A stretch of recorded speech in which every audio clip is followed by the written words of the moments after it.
you started off with, you were on an Arctic Cat.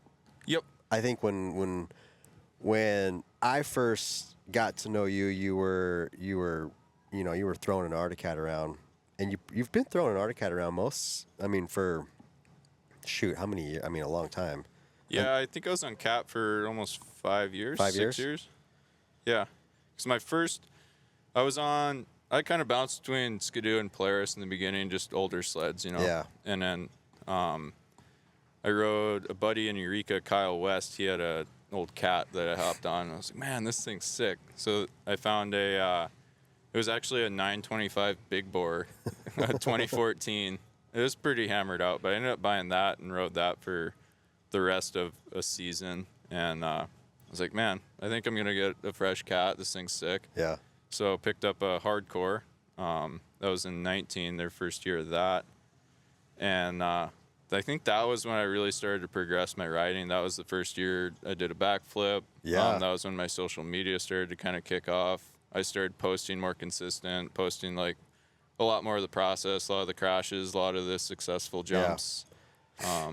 I think that was the first year that we started working with you. When we picked up Deviant Inc., you were like, I mean, I had seen you all over like my feed, and I knew you were like, you were like local somewhat, just up in Montana. We're down in Idaho, and you were like one of our first like big athletes. Yeah, that's cool. That was a good year.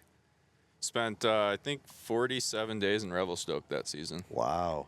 And then since I spent so much time up there, I was able to link up with a lot of the bigger athletes and progress you can progress your riding a lot when you're riding with people that are way above your level. Yeah. So that year was a big pivotal year for growth, and that was the year I got in contact with Arctic Cat. They started their Black Cats program, and then they took a couple years off from it. Yep. And in that couple years off was when I got in contact with the race department. So they helped me out a bit with parts that season and stuff. And then the following season, they kicked off their Black Cats team. Okay. And they approached me to come on as an athlete for that. So rode for Arctic Cat, Black Cats team for 2 seasons. And then towards the end of the second season, I was starting to get some more interest in Polaris. So I ended up leaving the Black Cats team that season on my own behalf. I wanted to try out Polaris, and I got the in with Polaris and been riding with them the last 2 seasons. Nice. Yeah. And from a recent post that I saw on Instagram, it sounds like you kind of have a little bit of freedom this year I don't know if freedom's the right word, more wiggle room as far as what you do with your OEM or with your snowmobiling. Not tied in with Polaris this season. Nope. So I'm independent this year. Independent, that's the word I'm looking for right there. Yep. I'm still going to be riding Polaris this year. I ended up crashing a 25 on a content day last year. I'm sure a lot of you have seen the big whip that I did. Went out. Was it the one where the engine went out or the power went out? Was it that one? Yep. That was the crash? No, I didn't break anything on that one, but the successful one, I came down and broke the back part of the running board support. And then later on in that day, snow was pretty skimpy in an area, and I jumped off a cornice and then landed in a pretty much dirt spot. Yeah. And bent an A-arm and a shock. So messed up the sled a little bit. They weren't super stoked with that. I offered to stay and fix it and get it ready for the next day, but they didn't have parts available for it. So there's a little bit of conflict there. They weren't super stoked on that. And I think with kind of the budgets this year, they terminated my contract at the end of the season because of that incident. But no hard feelings, I get it. The snowmobile industry, they didn't have a ton of snow checks this year. Not a ton of money rolling around right now.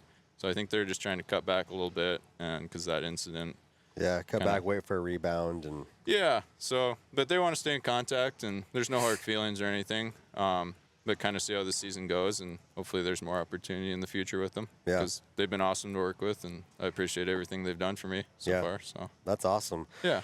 Does anything change with your program? Like, someone who hasn't ever had like an OEM contract, Do you go about your season any differently now? I'm just keeping my options open. I want to spend a little bit of time on the Catalyst this year. Yeah. Kind of see what that's about. I've only spent like 15 minutes on one of the 600 like original ones. Yep. So definitely gives me a little bit of opportunity to ride some other sleds and get a bigger perspective of what's out there now and get some seat time on other OEMs, see what they're all about. Yeah. But sticking with it, I got a 9R and a boost coming still for the season. There you go. Yep. So those will be my main sleds, but just opens up my options to try some other units out. Yeah. Yeah. And probably a little bit more freedom in what you can post as far as content goes. Yeah, right? for sure. So if I wanted to like get out on a cat for a day and post some clips on the cat, You can do that now. I can do that now. Yeah. Heck yeah. That's cool.